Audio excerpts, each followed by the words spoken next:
ಶಿವ ಮತ್ತು ಪಾರ್ವತಿ ದೇವಿಯ ಹಿರಿಯ ಮಗ ಕಾರ್ತಿಕೇಯ ಅಥವಾ ಸುಬ್ರಹ್ಮಣ್ಯ ಸ್ವಾಮಿಯನ್ನು ಈ ಎರಡು ಹೆಸರುಗಳಿಂದ ಮಾತ್ರವಲ್ಲದೆ ಇನ್ನು ಅನೇಕ ಹೆಸರುಗಳಿಂದ ಕರೆಯಲಾಗುತ್ತದೆ. ಸರ್ಪದೋಷದಿಂದ ಸೇರಿದಂತೆ ಅನೇಕ ಸಮಸ್ಯೆಗಳಿಂದ ಮುಕ್ತಿಯನ್ನು ಪಡೆದುಕೊಳ್ಳಲು ಪೂಜಿಸುತ್ತಾರೆ. ಸುಬ್ರಹ್ಮಣ್ಯ ಸ್ವಾಮಿಯನ್ನು ಯಾವೆಲ್ಲ ಹೆಸರುಗಳಿಂದ ಕರೆಯಲಾಗುತ್ತದೆ, ಸುಬ್ರಹ್ಮಣ್ಯ ಸ್ವಾಮಿಯ ವಿವಿಧ ಹೆಸರುಗಳು, ಆ ಹೆಸರುಗಳ ಮಹತ್ವವೇನು ಎಂಬುದನ್ನು ಇಂದು ನಾವು ತಿಳಿಯೋಣ. ಸುಬ್ರಹ್ಮಣ್ಯ ಸ್ವಾಮಿಯನ್ನು ನಾವು ತ್ರಿಮೂರ್ತಿ ದೇವರೆಂದು ಪೂಜಿಸಲಾಗುವ ಬ್ರಹ್ಮ, ವಿಷ್ಣು ಮತ್ತು ಮಹೇಶ್ವರರಲ್ಲಿ ಮಹೇಶ್ವರನ ಮಗನಾಗಿದ್ದಾನೆ. ಶಿವ ಮತ್ತು ಪಾರ್ವತಿ ದೇವಿಯ ಹಿರಿಯ ಮಗ. ಸುಬ್ರಹ್ಮಣ್ಯ ಸ್ವಾಮಿಯನ್ನು ದೇವ ಸೇನಾಧಿಪತಿ ಎಂದು ಕೂಡ ಕರೆಯಲಾಗುತ್ತದೆ. ಅವನು ದೇವರು ಮತ್ತು ದೇವತೆಗಳ ಯುದ್ಧದಲ್ಲಿ ಸೇನಾಧಿಪತಿಯಾಗಿ ಕಾಣಿಸಿಕೊಳ್ಳುತ್ತಾನೆ. ಷಣ್ಮುಖ, ಸ್ಕಂದ, ಗುಹ ಹೀಗೆ ನಾನಾ ಹೆಸರುಗಳಿಂದ ಸುಬ್ರಹ್ಮಣ್ಯ ಸ್ವಾಮಿಯನ್ನು ಕರೆಯಲಾಗುತ್ತದೆ. ಈತ ನವಿಲಿನ ಮೇಲೆ ಸವಾರಿ ಮಾಡುತ್ತಾನೆ. ನಾಗದೋಷಗಳಂತಹ ಸರ್ಪಗಳಿಗೆ ಸಂಬಂಧಿಸಿದ ಸಮಸ್ಯೆಗಳಿಗೆ ಪರಿಹಾರವನ್ನು ನೀಡುತ್ತಾನೆ. ಮೊದಲನೆಯದು ಕಾರ್ತಿಕೇಯ ಸ್ವಾಮಿಗೆ ಸಮರ್ಪಿತವಾದ ಈ ಸುಂದರ ಹೆಸರು ಗಂಗಾದೇವಿಯೊಂದಿಗೆ ಸಂಪರ್ಕ ಹೊಂದಿರುವ ಹೆಸರಾಗಿದೆ.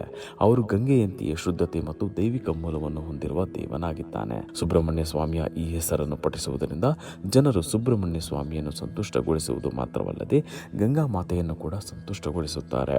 ಸುಬ್ರಹ್ಮಣ್ಯ ಸ್ವಾಮಿಯ ಇನ್ನೊಂದು ಹೆಸರು ಷಣ್ಮುಖ. ಇದು ಸುಬ್ರಹ್ಮಣ್ಯ ಸ್ವಾಮಿಯ 6 ಮುಖಗಳನ್ನು ಹೊಂದಿದ್ದಾನೆ ಎಂಬುದನ್ನು ಹೇಳುತ್ತದೆ.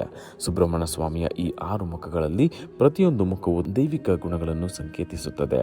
ಷಣ್ಮುಖನ 6 ಮುಖಗಳು ಮನುಷ್ಯನ ಪಂಚೇಂದ್ರಿಯಗಳನ್ನು ಪ್ರತಿನಿಧಿಸುತ್ತದೆ. ಬುದ್ಧಿವಂತಿಕೆ, ನಿರ್ಲಿಪ್ತತೆ, ಶಕ್ತಿ, ಖ್ಯಾತಿ, ಸಮೃದ್ಧಿ ಮತ್ತು ದೈವಿಕ ಶಕ್ತಿಗಳೇ ಈ ಮುಖಗಳಾಗಿವೆ. ಸುಬ್ರಹ್ಮಣ್ಯ ಸ್ವಾಮಿಯ ಹೆಸರುಗಳಲ್ಲಿ ಈ ಹೆಸರು ತುಂಬಾನೇ ಬಳಕೆಯಲ್ಲಿರುವ ಹೆಸರಾಗಿದೆ.